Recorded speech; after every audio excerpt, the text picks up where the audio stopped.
देखिए, आपने बहुत सारे सेंटेंस ऐसे सुने भी होंगे और बोले भी होंगे।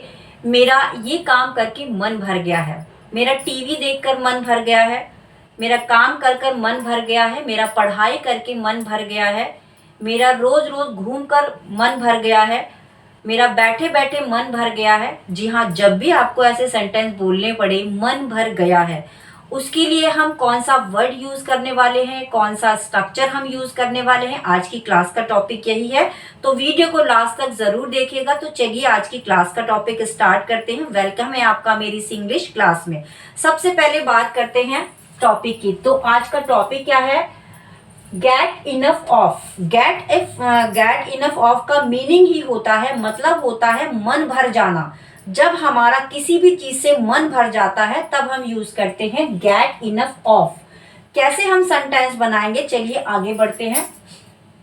Subject plus get enough of plus verb की फर्स्ट फॉर्म में आईएनजी और उसके बाद हमें ऑब्जेक्ट यूज करना है। जब भी हमें इस तरीके के सेंटेंस बनाने पड़े या बोलने पड़े कि मन भर जाता है, तब हम गेट इनफ ऑफ के बाद वर्ब की फर्स्ट फॉर्म का यूज करते हैं। उसका टीवी देखकर मन भर जाता है।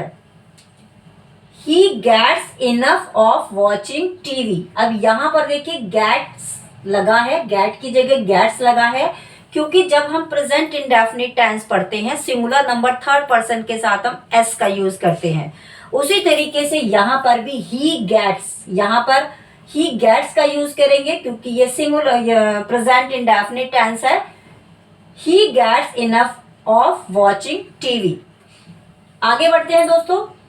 आपसे बात करके मेरा मन भर गया है। I got enough of talking to you।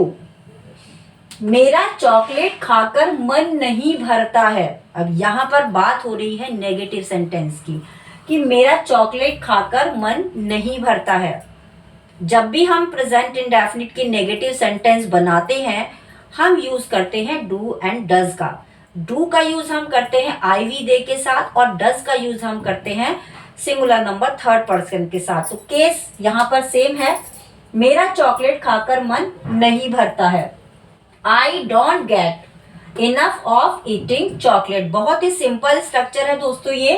Get enough के बाद हमें वर्ब की फर्स्ट फॉर्म का यूज करना है और उसमें आईएनजी को ऐड करना है।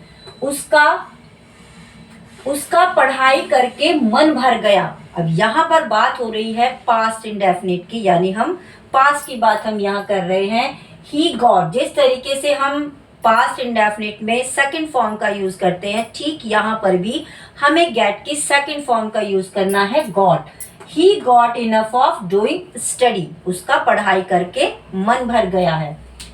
उसका गेम्स खेलकर मन नहीं भरा, यानी उसका गेम्स खेलकर मन नहीं भरा।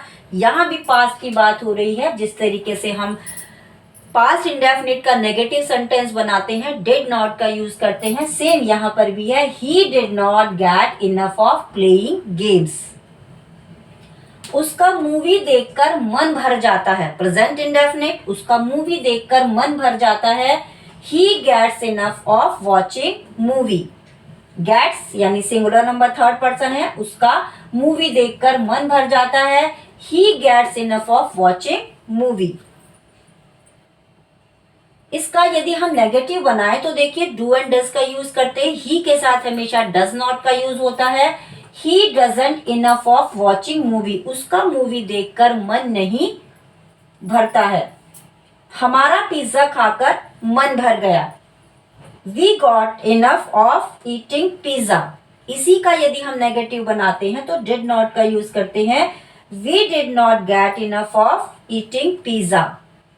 तो जब भी हमें ऐसा बोलना पड़े मन भर जाता है या मन भर गया है, तब हमें यूज करना है get enough of का और उसके बाद वर्ब की फर्स्ट फॉर्म में ing का। उसके बाद हम अपना आगे ऑब्जेक्ट लगा सकते हैं। तो गेट का यूज करेंगे subject plus get enough of verb की फर्स्ट फॉर्म में आईएनजी और उसके बाद ऑब्जेक्ट का। गेट का यूज हम टेंस के अकॉर्डिंग कर सकते हैं। अगर सिंपल सेंटेंस है तो हम गेट का यूज करेंगे। सिंगुलर नंबर थर्ड पर्सन है तो हम गेट्स का यूज करेंगे। सेम नेगेटिव है तो हम डू या डज का यूज करेंगे। और अगर हम बात करें पास्ट इंडेफिनिट की या अगर हम पास्ट की बात करेंगे तब यहाँ पर हम गॉट का यूज करेंगे सिंपल सेंटेंस में। He got, she got, they got, इस तरीके से। और अगर हम नेगेटिव सेंटेंस बनाते हैं तो उसके हम नेगेटिव में हम डिड नॉट का यूज करते हैं। तो टेंस के अकॉर्डिंग हमें गेट की कंडीशन को चेंज करना है और नेगेटिव सेंटेंस के लिए डू एंड डज या फिर डिड नॉट का यूज करेंगे। ये डिपेंड करता है टेंस पर कि हमारा टेंसेस प्रेजेंट है या हमारा सेंटेंस जो है वो पास्ट का है। तो चलिए मिलते हैं नेक्स्ट क्लास में एक नए टॉपिक के साथ। Thank you so much, bye bye and take care.